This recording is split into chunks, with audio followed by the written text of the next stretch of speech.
Hello, this is Zeke777, and welcome back to Ars Nouveau. We have been kind of busy there.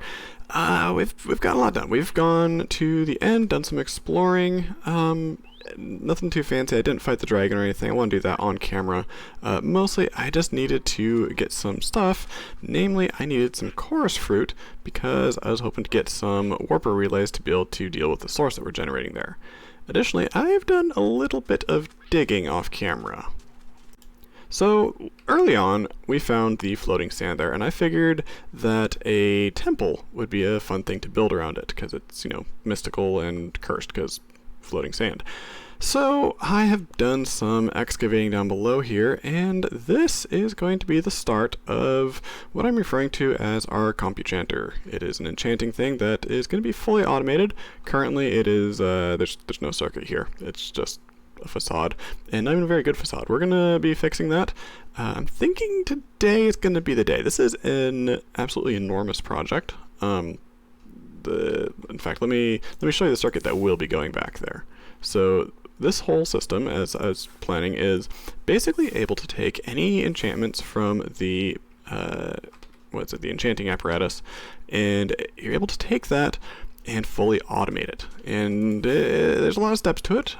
Basically, I've got a few modules that I need to design. Here's one that I was working on off camera. What this allows us to do is do things like, if we would like protection 3, and we don't have any protection on our armor, we can just toggle those, hit a button, and it will create a list. In fact, this is empty right now, so we can actually start this. Press that. We wait a little bit. And we get protection 1, protection 2, protection 3. These are basically going to be recipe cards, and it's a very complicated system once it's all fully said and done.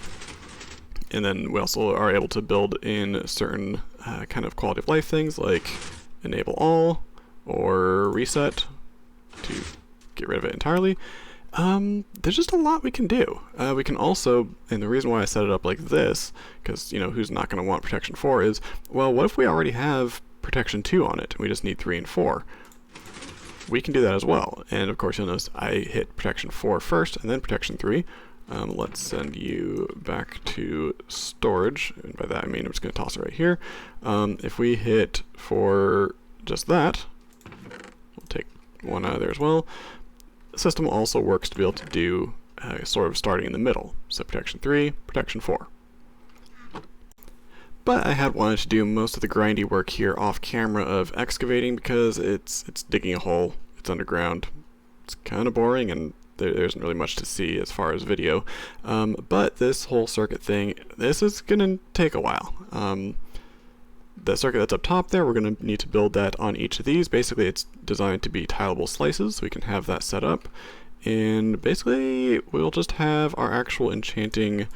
I guess I will say this is where the magic happens over here. We'll have our start button over here, and what'll happen is it will effectively go one at a time, take any of these, say we want mana regen 1, and it's going to then take that and take the item, turn it into a shulker box, which is going to be loaded up with papers representing the items that we need.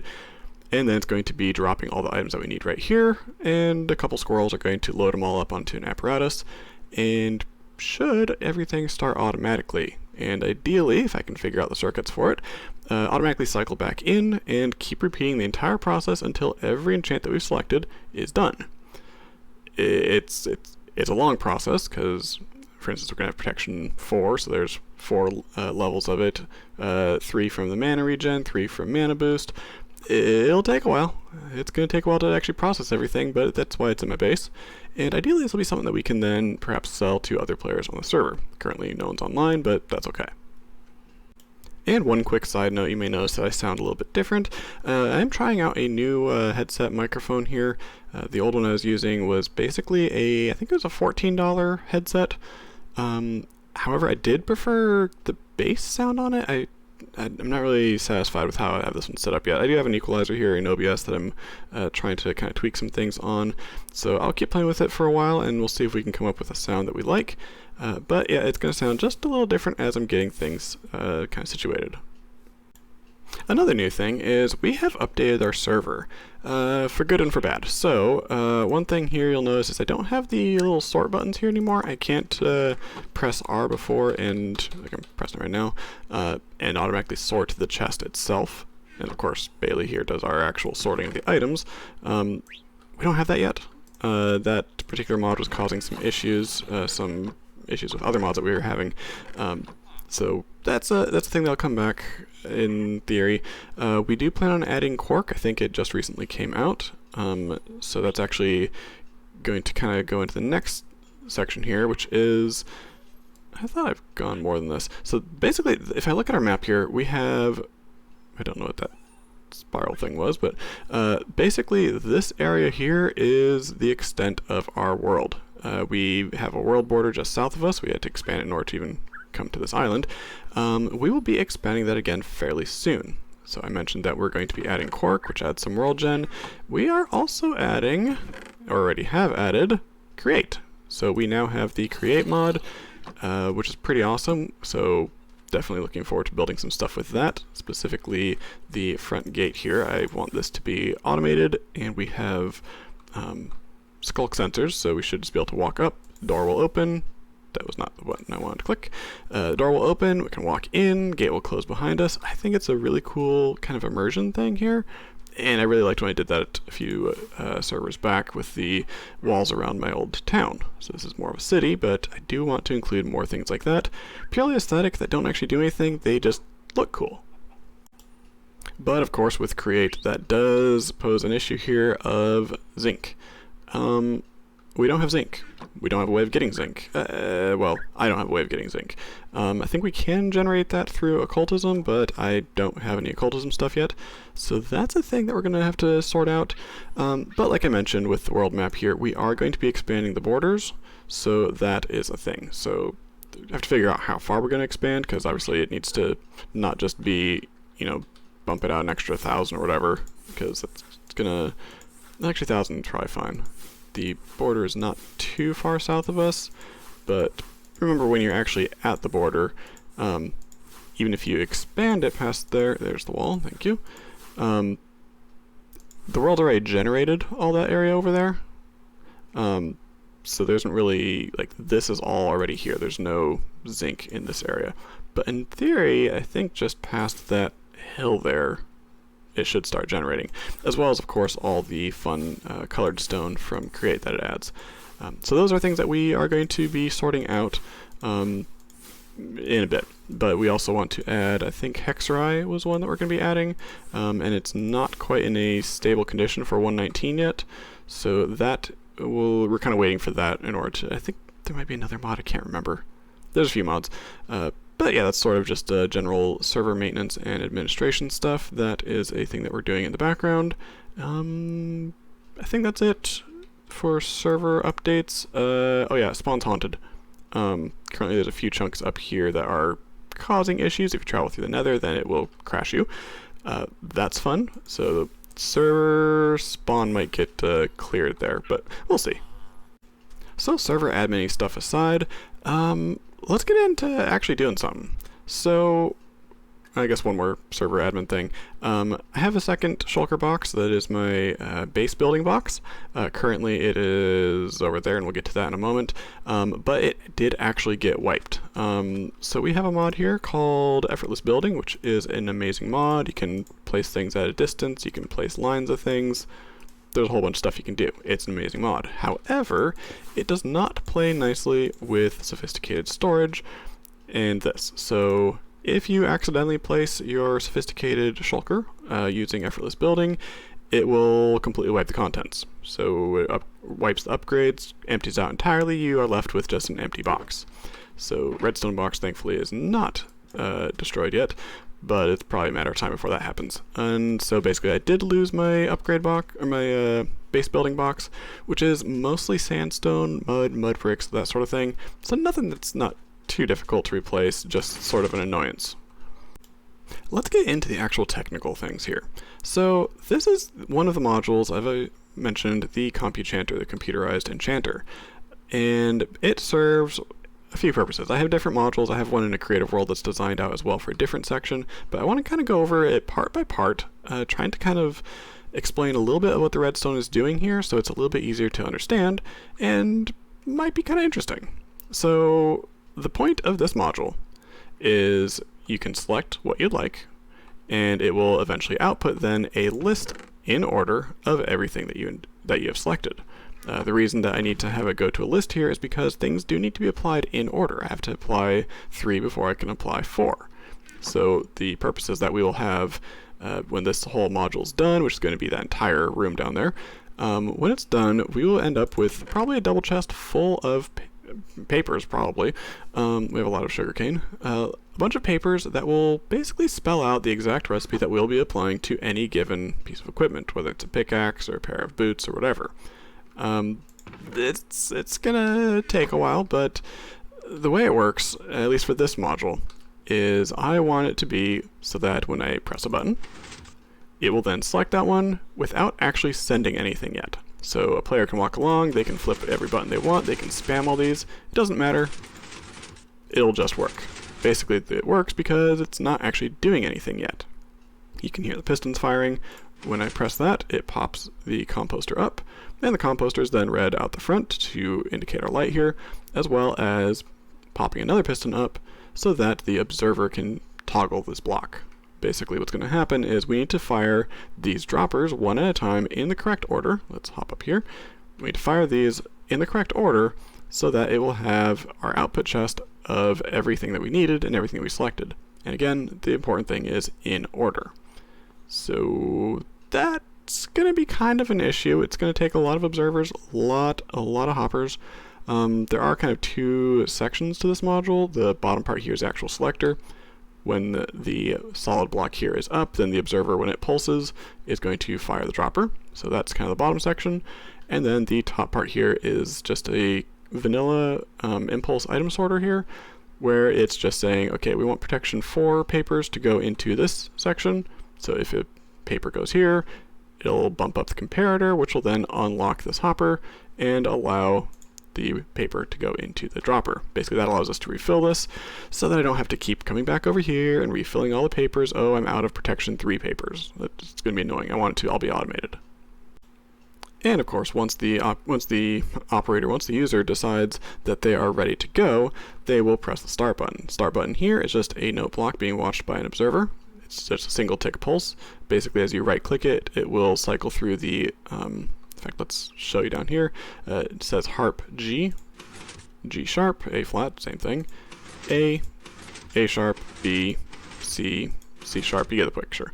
Basically what's happening is the observer is noticing that our note block has changed notes. So it has observed a change, and so it does a single tick pulse. In this case, it's just popping the composters up. But over here, that single tick pulse, these are all unselected, right? If I press this, what'll happen is, may have been hard to see there, but the lights, in fact I'll do it from over here, you can watch the lights on the observers over there go in order because these observers are watching the top ones. The signal comes up, goes along here, and these just kind of pulse 1, 2, 3, 4. So right now it didn't do anything, but if this is up, once the mud bricks are up, then that pulse will end up powering the dropper here, which will then go into the hopper chain and go to our chest. Now in the final build, this chest is not going to be visible to the player. It's purely a code, basically. It's just kind of a variable, a list of what we are doing.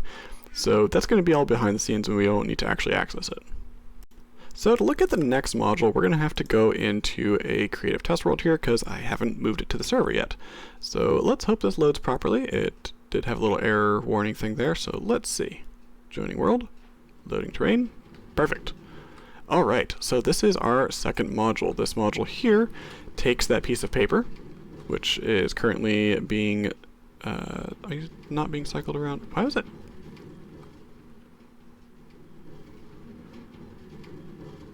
Okay, not sure why it's looking like that, but what this does is we would place an item in here. In this case, I just have, for instance, a copper ore.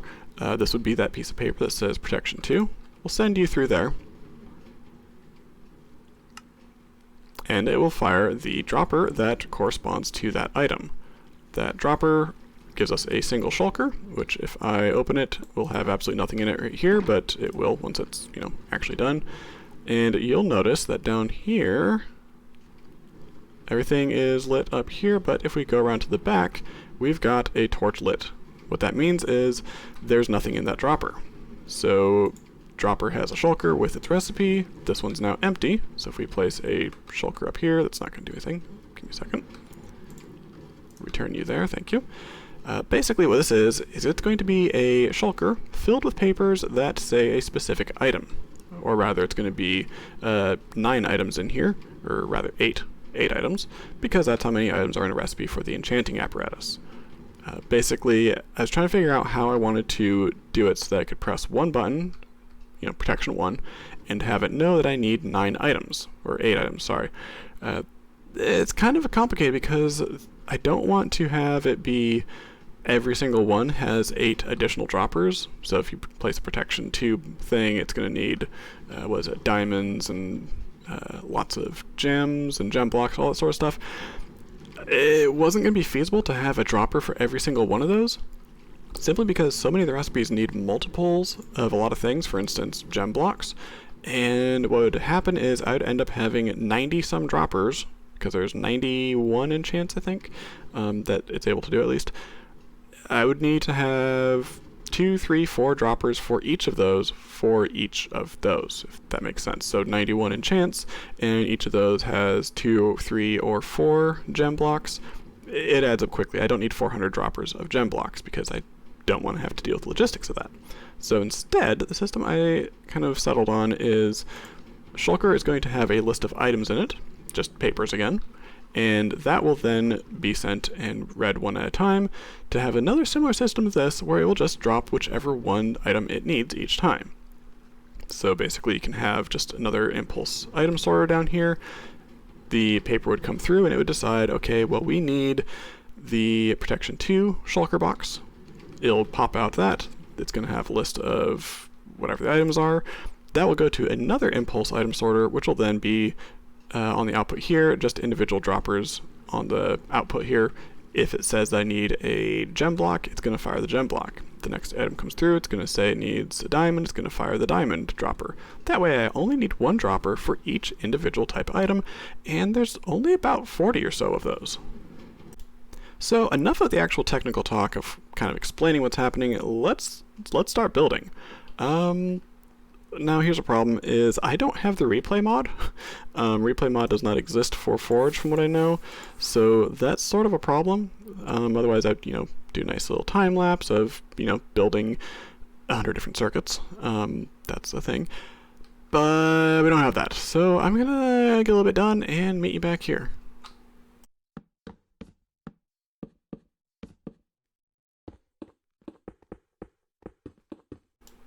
So this is interesting. Going along, building up the circuit, and I noticed while a wheat seed has a 30% chance to be compostable in the composter, it apparently has a 100% rate for getting the first level in. So that's handy, because I've got thousands of these things. More seeds, please, thank you. So I guess it only is for the other ones? That's kind of weird. If I break that out, we can test this just to see. If I right click that, it'll pop up, and this does read a power of 1. So that's pretty handy if you actually happen to need something like this. Well, I'm down here working on building this circuit. It's taken a while. We're getting there. It's a long process, but I logged in today and there are a few things that have changed. We have fancy new armor. We just released, as in about, an hour ago, the armor update to Ars Nouveau. So there's a few things that have changed, and I need to learn all of them.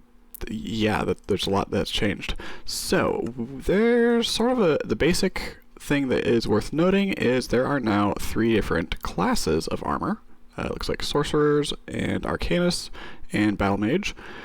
And they're not straight upgrades. In fact, they're not really upgrades at all. They are side grades. Right now we are wearing some tier 1 Arcanist hat and robes and such. This is based off of the mage armor that I was wearing earlier. It is now Arcanist, I guess.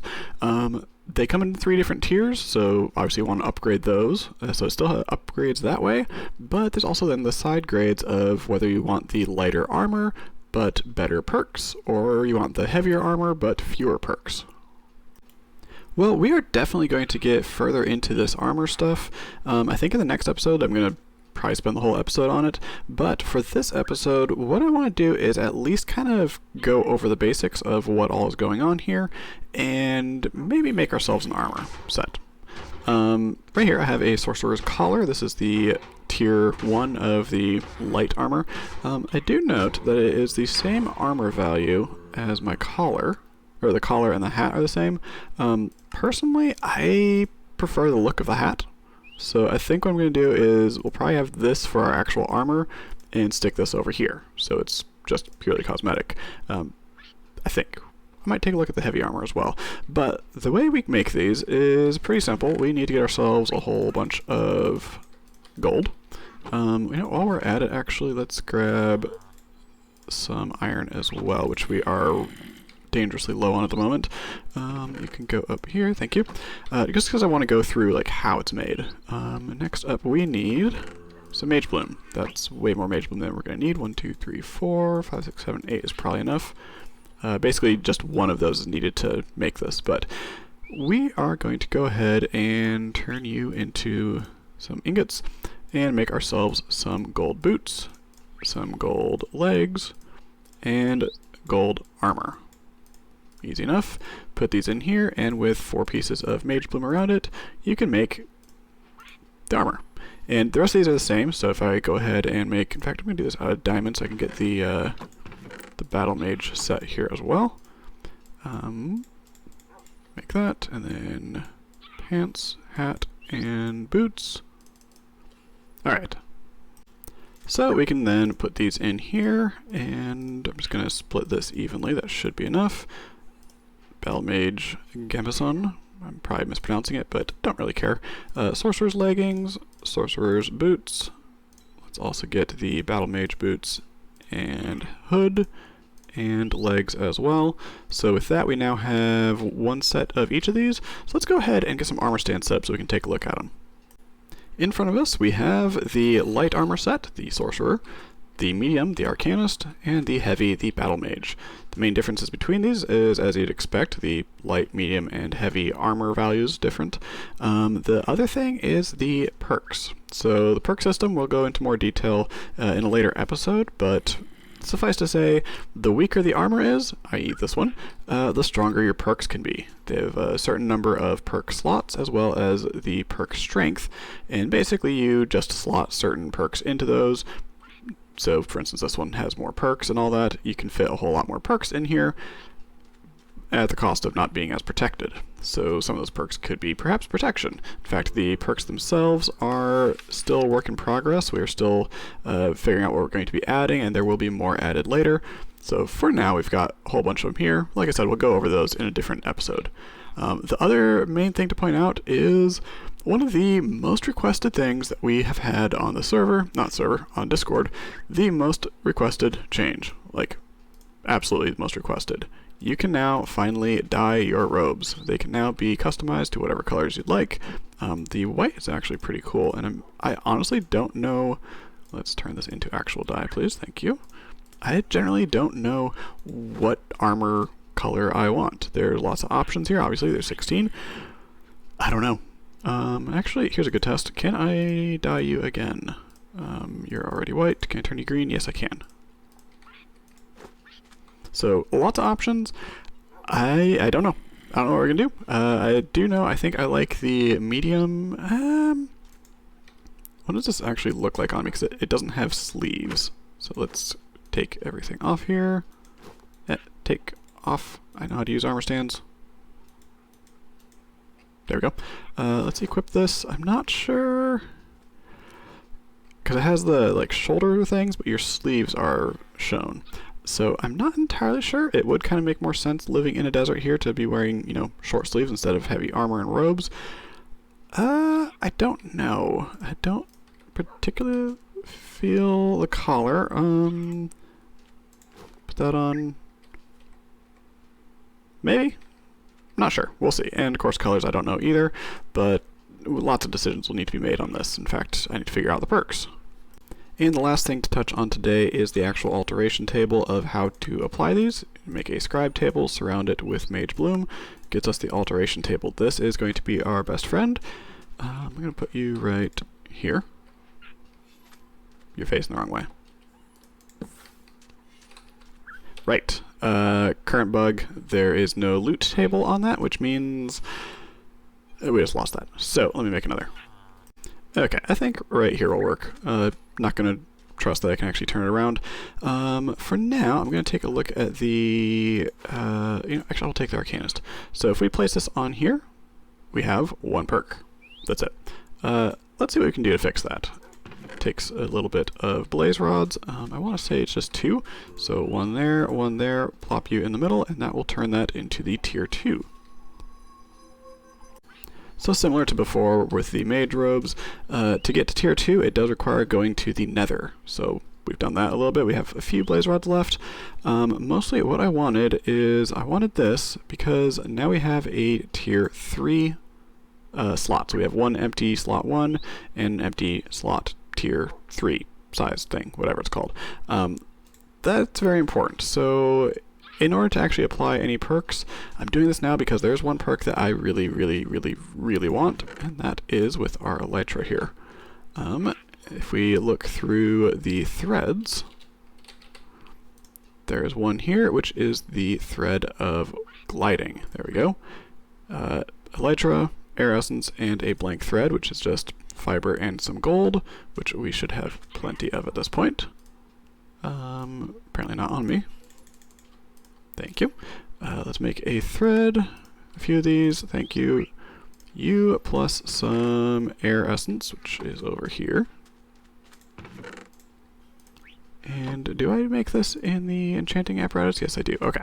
So we need to make this, you, and our elytra can go right there, and our thread in the middle. And we have our thread of gliding. Now, one very awesome and important thing to note here is, if we place this on, nowhere to be found, pedestals must be within 3 blocks. I can figure out how to use this. Maybe not. There we go. So I guess I need to right click down here. Oh, I was right clicking up too high, and the hitbox was actually selecting the apparatus behind me. Good to know. Yes, so this here, that can be taken off, which means I can put it on my medium armor hat, the medium armor set here. We now have the ability to fly, and if I want, I can switch this over. So I can put this back here, take you out, thank you, and if we take the sorcerer's wrap and upgrade it as well, which is going to be on the apparatus, of course, you plus you, go to my hotbar please, upgrade that, we can just swap back and forth where we want our thread of gliding, which means that elytra can be applied to any of these, whichever one I want to wear. Thank you. Let's take you off. Actually, we'll put you on so I can get the thread off. Take you, put you on. This one has a 3 and a 2. And now we can wear this one instead, and we still have our elytra. So that's pretty cool. I like that. So a little bit shorter of an episode today, but I was wanting to work on the Compuchanter, and suddenly this armor update came out. And I honestly feel that the armor is going to be kind of worth its own episode. There's going to be a lot of information there, what all the different threads here do, how to use it, various ways I can maybe optimize some things like that. So I'm going to cover that in the next episode. But I wanted to at least get my flight. I've been holding on to that elytra for quite a while now, and being able to actually use it and fly around is going to be extremely helpful. So I did want to at least get that set up.